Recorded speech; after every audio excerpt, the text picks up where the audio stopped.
O-K-A-Y, la radio OK. Le journal du hockey. Madame, monsieur, bonjour, bienvenue dans le journal du hockey de ce dimanche 13 avril. J'espère que vous avez passé une bonne nuit. Je l'imagine côté lausannois, peut-être même longue nuit. Côté fribourgeois, sans doute que le sommeil a été plus difficile à trouver. Mais je crois, bonjour Laurent Perroton. Bonjour Philippe. Je crois que l'on peut dire que finalement une certaine logique a été respectée, que sur la base des 3-4 derniers matchs, Lausanne mérite largement sa qualification et que le principal regret du côté de Fribourg-Gotteron, c'est d'avoir mené 3-1 dans la série et de ne pas avoir su conclure. Mais sinon, il y a une certaine logique hiérarchique qui a quand même été respectée. Exact. Je dirais que le regret côté fribourgeois, c'est le match 5. La mauvaise pénalité de Sandro Schmid à la fin du deuxième tiers qui enflamme un peu la Vaudoise Arena sur le début, et puis après il y a une séquence où Borgman fait cette erreur-là, puis il perd le match 2-1. Et à mon avis, c'est là où il y avait des possibilités encore physiques, mentales et structurelles. C'est-à-dire que quand mentalement tu étais bien, bah t'arrives à bien jouer défensivement. Après, les deux autres matchs, il n'y a pas photo. Hier soir, on retrouve Sandro Schmid. On retrouve Sandro Schmid en début de match et ça n'a pas rendu service. C'est ça, mais dans la journée hier soir, c'est leur meilleur match sur les 4 derniers. Je parle avec le POC. Et c'est dans les longues séquences de domination qui se font contrer. Et là, Lausanne l'a très très bien joué. Mais évidemment que la pénalité un peu discutable qui a été discutée par le directeur sportif Gerd Zenhausen sur l'entame de match amène le 1-0 rapidement. Et ça, tout de suite, ça a changé la donne. Ça rappelait un peu le début de match finalement contre Langnau. Le match, l'acte 7 pour Lausanne, et on avait l'impression que c'était un peu parti de la même manière. Donc voilà, mais c'est vrai que les pénalités, et puis après le manque de discipline individuelle, et puis le manque de qualité individuelle de certains joueurs, ce qu'on attendait de certains joueurs, font que la différence était quand même assez marquée. Ce qui a été frappant hier, justement, c'est que Fribourg a encaissé les 2 et 3-0, alors que Gotteron commençait à bien trouver ses marques, il dominait le Lausanne Hockey Club. Ouais, alors voilà, il y a des erreurs à un moment donné, mais déjà si on compare le match de ce moment-là qui a été vraiment très très fort hier soir et des étrangers de Fribourg, là il y a déjà une profonde différence. Lindenwey a une cage vide qui permet de bien revenir dans la partie, le marque pas, et c'est là-dessus. Lilia a été vraiment transparent, Sorensen a fait un match très très moyen. Borgman, dès qu'il a le puck, on est en danger du côté de Fribourg. Donc t'as des étrangers qui étaient quand même pas au niveau des étrangers de Suomela et Oksanen, que j'ai trouvé très bon. Les deux défenseurs lausannois étrangers ont fait le job, surtout défensivement. Donc voilà, on a beaucoup parlé de Berchi, mais hier soir il finit -4, même s'il n'est pas incriminé, c'est quand même -4, et ça c'est des statistiques qui font très mal, et j'ai peur pour lui que malgré le statut qu'il a en équipe nationale, il perde un peu sa place en équipe nationale sur cette fin de saison, parce que il a vraiment été très très moyen. Ouais. D'ailleurs, globalement, si on reprend encore une fois ligne par ligne, parce que hier, Lars Leuringberg avait tenté un coup, c'était un peu un coup dans l'eau pour finir, c'était de modifier profondément son alignement. Lausanne a été quasiment un petit poil supérieur partout dans chaque ligne. Ouais, à part la ligne à Kaoun encore qui finit -1, mais autrement oui. Et puis après. Il a essayé de ramener de la vitesse avec Sorensen en mettant Schmid au centre, mais ça faisait un moment qu'il n'avait pas joué. Et puis Schmid est pas bon là depuis quelques matchs. Est-ce que physiquement il s'est éteint? Je sais pas. Lilia a été un peu transparent. Et après, Nicolet a amené de l'énergie, mais sauf que Berchi, il perd beaucoup de puck, il fait beaucoup de turnover, il est pas là. Lindenwey, j'ai senti un peu fatigué. Et encore, là, pour moi, la ligne la plus énergique, c'était Valger Sprunger-Dort. C'est quand même, comment tu veux gagner une série contre Lausanne avec l'effectif du Lausanne Hockey Club, avec Tamerling, c'est le troisième bloc? Non, c'est pas possible. Donc voilà. Après, moi, il y a un joueur qui est vraiment sorti du lot sur toute la série du côté de Fribourg et qui a été remarquable encore, c'est Diaz. Diaz vraiment hier taille patron parce que on a Gunderson qui est très fort, hein, mais Diaz il est plus complet défensivement et plus solide. Et j'ai trouvé vraiment heureusement qu'il était là hier soir encore parce qu'il a sauvé beaucoup de situations. Puis il joue très très justement. Et donc ça c'est une grande perte pour Fribourg-Gotteron. Et Gunderson et Diaz qui effectivement quittent le club, ça Et on Suter. et Suter évidemment. Ouais, Donc ouais. Gotteron perd la moitié de sa défense pratiquement. Ouais, En tout cas de ses joueurs expérimentés. Et c'est vrai que bon. Surtout il perd comment dire ses meilleurs joueurs. Ouais. Ses meilleurs joueurs en défense. Donc après c'est remplacé par des bons joueurs, mais on verra comment va être fait l'amalgame. Mais j'ai trouvé vraiment ces trois joueurs vraiment bien dans la série. Suter un peu moins bien. Il a perdu un peu plus de duels et un peu moins bien qu'en début de saison. Mais après, c'est très compliqué. C'est Radgeb défensivement. Offensivement, il amène des choses, mais défensivement, des fois, Yecker était. Par exemple, le deuxième goal de Suomela. Suomela part, il a de l'avance. Yecker, il a sa canne dans la main gauche. Et là, il peut pas justement parce qu'il protège bien. Et c'est Onka qui fait souvent ça. Vous savez, il change de main pour pouvoir venir de l'autre côté essayer de contrer le puck. Et là, c'est le genre de situation où je me suis dit, il va le faire, puis il l'a pas fait, ou faire une grosse faute. Faire une grosse faute parce que quand il arrive comme ça avec le shoot qu'il a, peut-être que c'est plus facile un penalty à arrêter pour Berra qu'une situation comme ça. Donc là, j'ai pas compris qu'il n'y ait pas de faute de fait. Après, il y a eu beaucoup de polémiques durant ce match, mais on va y revenir. Ouais. Mais c'est vrai que là, certains défenseurs, pour aller en finale, ils sont trop tendres. Moi, j'ai trouvé trop tendre et trop léger dans certains aspects du jeu et pas assez hard pour pouvoir gagner des matchs, notamment un match 7 à Lausanne. Vous avez relevé la bonne performance d'Antti Suomela qui en plus jouait malade hier, qui est à l'origine Du premier goal. Premier goal et puis il le fabrique il est seul. sur les 3 buts. Quoi. Il est concerné par les 3 buts qui permettent à Lausanne de se gagner le qualifier. match. Suomela a été encore une fois, c'est la clé. Ça a été la clé. Ouais, ça a été vraiment la clé. Et puis Oksanen a fait du job et puis Ria à la finition. Mais le premier goal, par exemple. Il fait un exploit, hein, vraiment. C'est les tendances modernes un peu. Vous arrivez sur les power play et puis sur le premier rush, des fois, vous tentez une action et ça surprend un peu parce qu'on pense qu'on va s'installer. Et là, il joue très très bien. Mais sauf que Lundgren, il patine pas. Il y a un contre un, il vient pas faire l'effort et fermer la boxe et du coup ça permet à Suomela de déjouer tout le monde et puis d'avoir une cage ouverte pour Ria. Et là pareil, Lundgren, bah voilà, on a vu ses limites de patinage et ses limites physiques. Là il était éreinté le gars et du coup c'est clair que c'était très compliqué malgré le bon travail du coaching staff d'avoir une équipe compétitive sur l'acte 7. Bon, on va maintenant venir sur les faits peut-être un petit peu moins fair-play, je sais pas Ouais. comment on va les appeler de cette rencontre, parce que dès le moment où Gotteron a été mené 3-0, il y a eu quand même changement un peu de registre de la part des Oui. Fribourgeois, à commencer par la charge de Walzer sur Kevin Pache, qui était en dehors de ses buts, mais enfin la charge était quand même illicite, elle a d'ailleurs été punie, et puis là ça a entraîné une situation très cocasse avec Berra qui est venu provoquer Kevin Pache. Alors votre vision des choses. Moi, ma vision des choses, tout le monde a fait un scandale avec ça, mais c'est complètement normal ce qui s'est passé. Et quand Walzer, il frappe Pache, il le frappe juste pour provoquer quelque chose et un échauffouré et puis changer les émotions. Mais s'il le frappe vraiment, il lui fait mal. Là, on voit qu'il appuie pas son check. Donc c'est vraiment il sait qu'il va être pénalisé et il sait que que tu touches le gardien et surtout un jeune gardien. Après, ce que fait Berra. C'est aussi essayer de sortir Page du match. Après, Page il vient et puis il rentre pas dans la provocation. Donc il a bien fait. Bah déjà, moi je me suis dit, j'espère pas qu'il va y aller.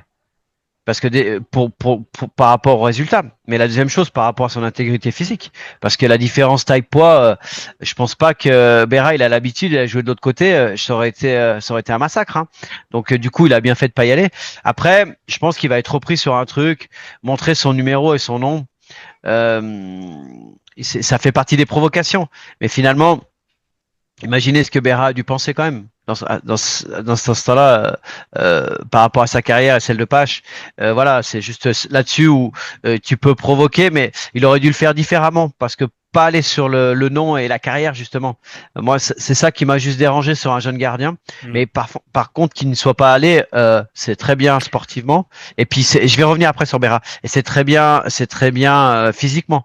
Après, Berra, il essaye, il a de l'expérience, il essaye de faire sortir le momentum. Et c'est vrai que si d'un coup Page vient, imaginons que Page vient, il y a bagarre. Dans la bagarre, les deux hommes sont renvoyés au vestiaire. Voilà. Et Qui ça est gagnant? peut changer. Fribourg, j'imagine, avec Voilà. Luc Gallet dans les buts face à Antoine Keller. C'est en Sans fait confiance. ça. J'ai été beaucoup plus loin aussi dans les réflexions. Bien sûr. Et c'est en fait pour moi c'était plus tactique qu'autre chose qu'a fait Mais bien Otto Berra. Mais bien sûr, mais les gens, ils étaient outrés, etc. Mais cette série, elle a été d'une propreté par rapport aux enjeux et par rapport à la rivalité cantonale que j'ai rarement vu ça sur une demi-finale en Suisse, autant peu d'intensité et de duels et de bagarres et de choses agressives et de mauvais coups dans cette demi-finale. Et ça, c'est Fribourg qui l'a voulu aussi comme ça. Ouais, exactement. Et puis Lausanne, c'est pas une équipe très méchante, donc c'est d'un fair play exemplaire. Et en fait, moi, ce que j'ai aimé, pour revenir en arrière, c'est la fin du match. Vous avez vu le respect des deux équipes. Et ça a quand même mis une leçon à tous les fouteurs de troubles, tous ceux qui ont mis le bazar un peu pendant les matchs et puis sur les déclarations sur les réseaux sociaux ou sur des attitudes de dégradation dans les lieux publics. Bah là, on a vu entre les coachs, entre les joueurs, beaucoup de respect.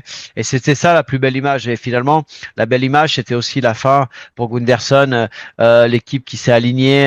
Il a été salué le public, puis il est revenu. Ben voilà, il y avait des choses très bien. Après, juste un point encore. Je vais revenir sur l'interview de Genadzi. Il a été très mauvais en quart de finale sur son interview à la fin des quarts, parce que en fait, on a l'impression qu'il est en colère, ce monsieur.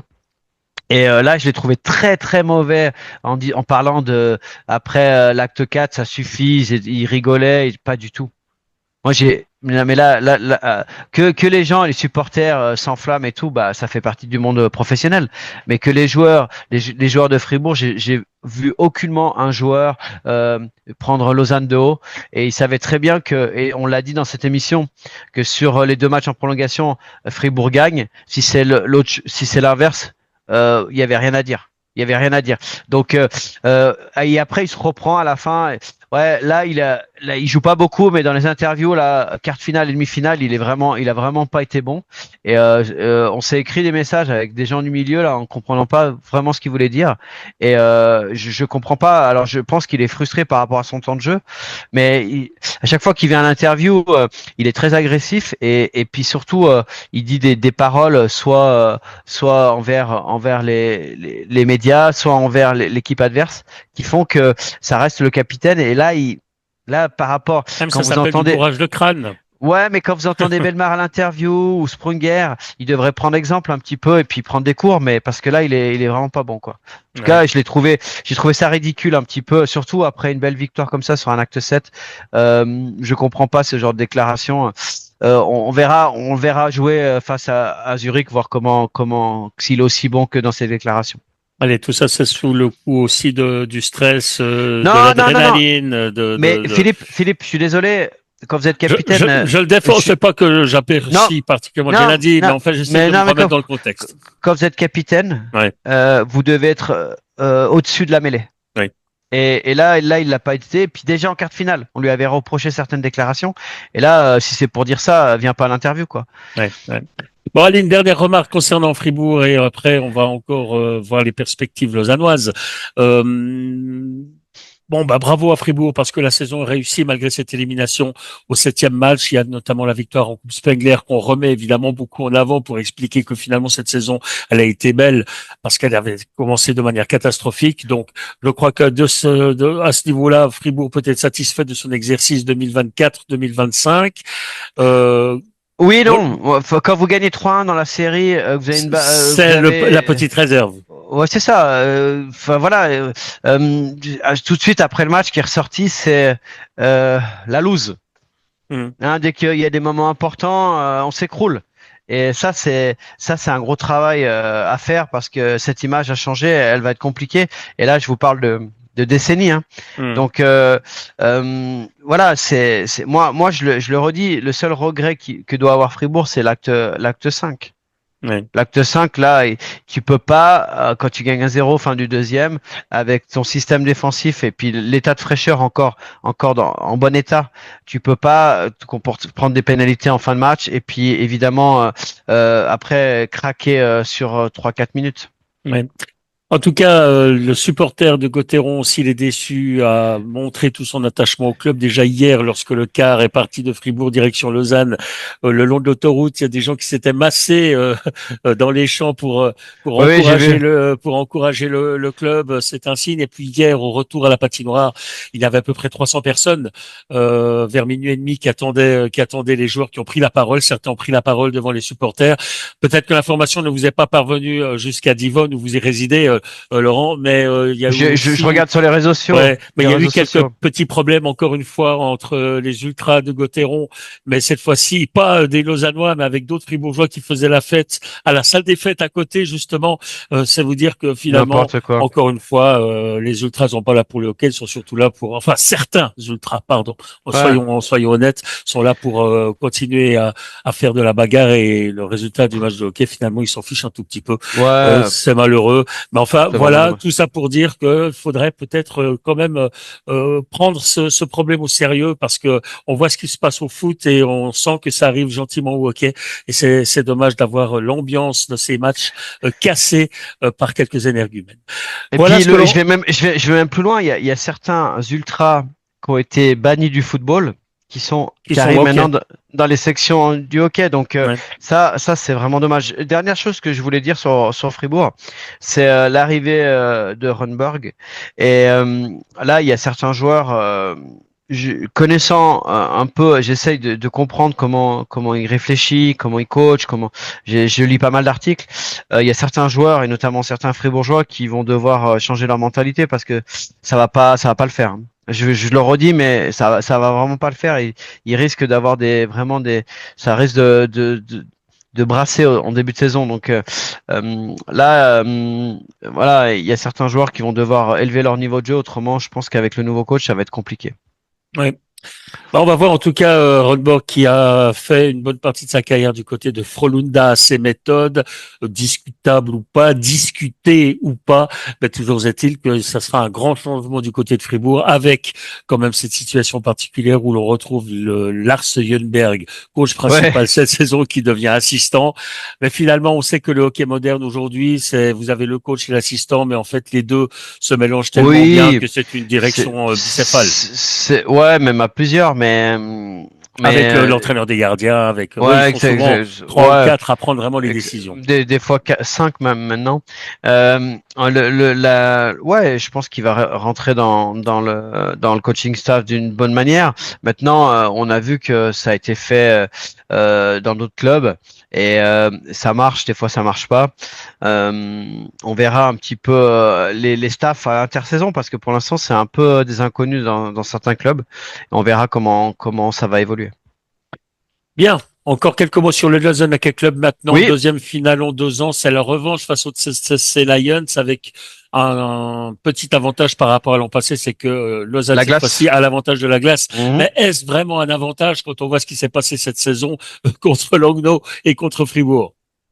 Oui, sur le 7e match. Ouais, sur le 7e match. Après, euh, ma réflexion profonde après le match était celle-là. Est-ce qu'on peut comparer Zurich et Lausanne par rapport aux séries qu'ils ont jouées?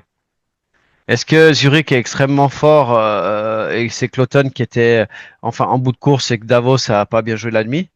Et de l'autre côté, Lausanne a joué un très bon Langnau et un très bon Fribourg? Ou est-ce qu'il y a vraiment cette différence? Et les deux premiers actes vont déterminer un peu beaucoup de choses. Donc on va voir déjà mardi à la Vaudoise comment Zurich se déplace. Et on sait que ils se déplacent pas très bien. Ils sont des fois un peu donc sur un acte 1 à l'extérieur, ça peut changer aussi la mentalité de Zurich parce que c'est l'acte 1, c'est un acte très important. Donc pour relancer la série. Il y a la Donc dynamique lausannoise actuelle.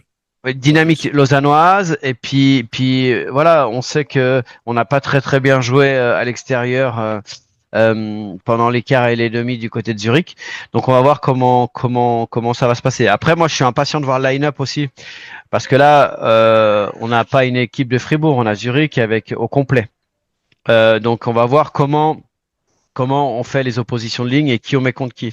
Moi, ça m'étonnerait pas de voir la ligne Suomela contre une ligne plus défensive à la maison. Et Suomela qui a été très bon défensivement, les jouer contre le premier bloc à l'extérieur. Donc voilà, c'est là-dessus où ça va être très intéressant de voir comment ils vont réfléchir et comment ils vont matcher leur ligne. Oui. On va pas oublier non plus que si mon décompte est juste, Lausanne a joué 4 matchs de plus, quelques prolongations aussi en plus que les Zurichois. À un moment donné, ça va quand même, même si Lausanne n'a pas l'air aussi fatigué que l'était Fribourg, ça va quand même se payer à un moment ou un autre. Ouais, c'est possible si ça dure, mais après c'est toujours pareil. Hein, c'est l'énergie quand tu commences à gagner ton premier match et tout, ça te redonne de l'énergie. On va voir aussi qui c'est qui rentre en santé du côté de Lausanne. Est-ce que c'est fini pour les joueurs blessés ou est-ce qu'on va pouvoir les rentrer? Parce que c'est vrai que Raffel, Boson contre Edler, contre Zurich, ils peuvent être importants. Donc ça aussi, c'est un des paramètres qu'on ne connaît pas.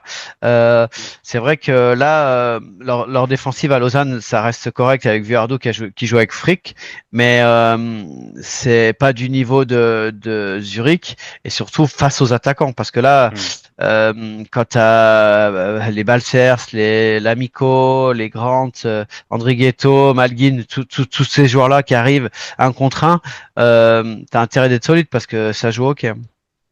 Bon, Laurent, on va garder nos premières réflexions concernant cette finale pour le journal du hockey de demain.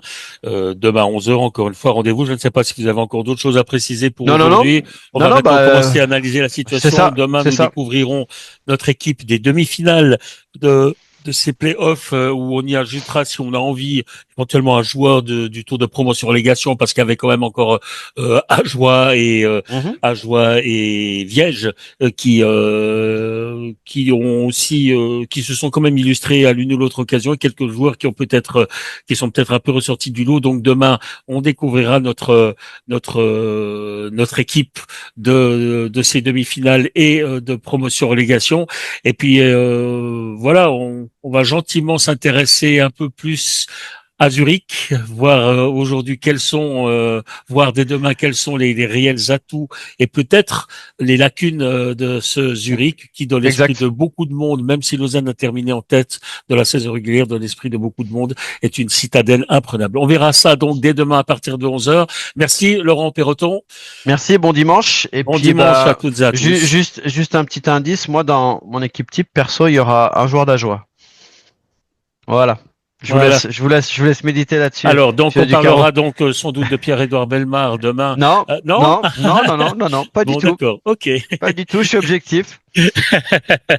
Bon, merci Laurent. Allez, on va laisser à chacun de nos auditeurs effectivement faire aussi son choix, pourquoi pas y comparer le choix des experts et le choix de la rédaction.